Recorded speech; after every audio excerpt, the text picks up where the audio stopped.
Hi friends, எல்லோரும் சேஃபாக இருக்கீங்கன்னு நம்புகிறேன். ஸோ நானும் உங்களை மாதிரி தான் ஆகஸ்ட் 21 எப்படா வரும்னு வெயிட் பண்ணிகிட்டு இருந்தேன். எதுக்காகவா? மாநாடு 2.0 மதுரையில் டிவிகே விஜய் அண்ணா நடத்த போகிறதுக்காக. ஸோ மாநாடை பார்த்தாச்சு. நம்ம ஃபஸ்ட்டு மாநாடு 1.0 2.0 பார்த்திங்கன்னா கூட்டமே பயங்கரமாக இருந்துச்சு.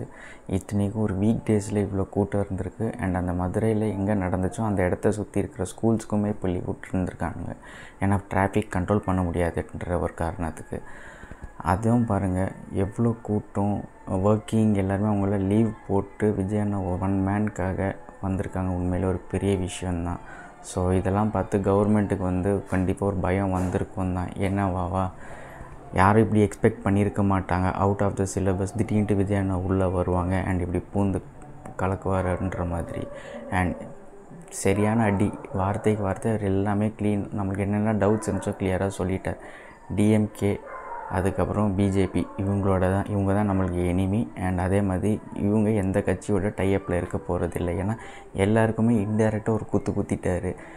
சீமானாக இருக்கட்டும், ஏடிஎம்கேவாக இருக்கட்டும், அண்ட் இன்டைரக்டாக ரஜினிகாந்தையுமே கூட குத்திட்டார்.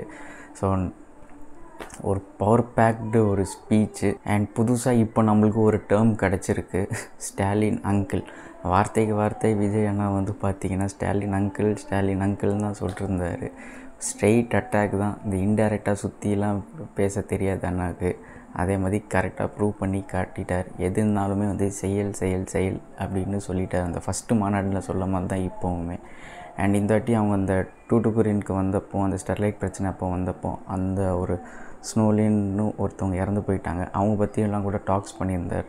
ரொம்ப ஒரு பிரேவான டாக் தான். ஏன்னா இப்போவும் ஞாபகம் வச்சு பண்ணியிருக்காருன்னா உண்மையிலே அவர் ஒரு பியூர் கோல்டன் ஹார்ட் தான். இந்த முக்கியமாக இந்த மாநாடுக்கு என்ன ஒரு ரீசனும் சொல்லிட்டாங்க. எப்படி 1967 அதுக்கப்புறம் 1977 நம்ம இந்த ஏடிஎம்கே கவர்மெண்ட்லாம் எப்படி ஃபார்ம் ஆச்சு இல்லையா? ஸோ அதெல்லாம் பேஸ் பண்ணி தான் இந்த எலெக்ஷன் இருக்க போகுது. அடுத்த வருஷம் எலெக்ஷன் ஒரு புது கவர்மெண்ட்டாக ஃபார்ம் ஆகும். தமிழ்நாடுவே ரீஃபார்ம் ஆக போகுதுன்ற மாதிரி சொல்லிட்டாரு.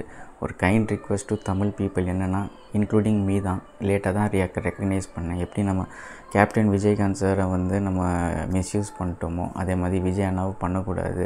ஏன்னா இந்த மாதிரி ஆளுங்க சில பேர் எவ்வளோ வருஷத்துக்கு அப்புறம் தான் வருவாங்க. திருப்பி இவங்களெல்லாம் நம்ம விட்டோன்னா அப்புறம் நம்ம ஸ்டேட் இதே மாதிரி தான் இருக்கும், ஒரு மாற்றமே இருக்காது. எல்லா பொலிட்டீஷியன்ஸுமே சொன்னாங்க ரிட்டையர்மெண்ட் ஆக போகுது, அதனால தான் அடைக்காலமாக பாலிட்டிக்ஸ்குள்ளே வர்றார். அதுக்கும் ஒரு ஸ்லிப்பர் ஷார்ட்டாக சொல்லிட்டாரு.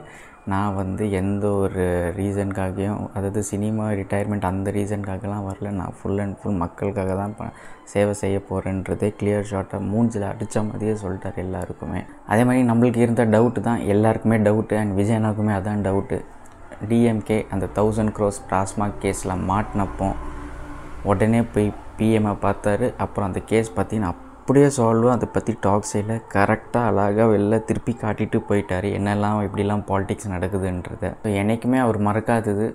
அதுவும் அழகாக சொல்லியிருந்தார். என்னென்னா எம்ஜிஆர் அதுக்கப்புறம் கேப்டன் விஜயகாந்த் பற்றி அழகாக சொல்லியிருக்காரு. என்னென்னா எம்ஜிஆரோட அவரெல்லாம் நிறையா டைம் ஸ்பெண்ட் பண்ண முடியல, அதுக்கு ஆப்பர்ச்சுனிட்டிஸுமே கிடைக்கல. பட் விஜயகாந்த் சாரோட நிறைய ஆப்பர்ச்சுனிட்டிஸ் கிடைச்சிது அப்படின்ற மாதிரி அழகாக அவர் என்றைக்குமே பழசாக மறக்கலைன்றதை அழகாக கிளியராக காட்டியிருக்கார் விஜய் அண்ணா. அண்ட் இன்டைரக்டாக என்ன சொல்லிட்டாருன்னா, இது வரைக்கும் நீங்கள் ஓட்டே போடலைன்னா கூட எல்லாருமே ஓட்டு போடணும்.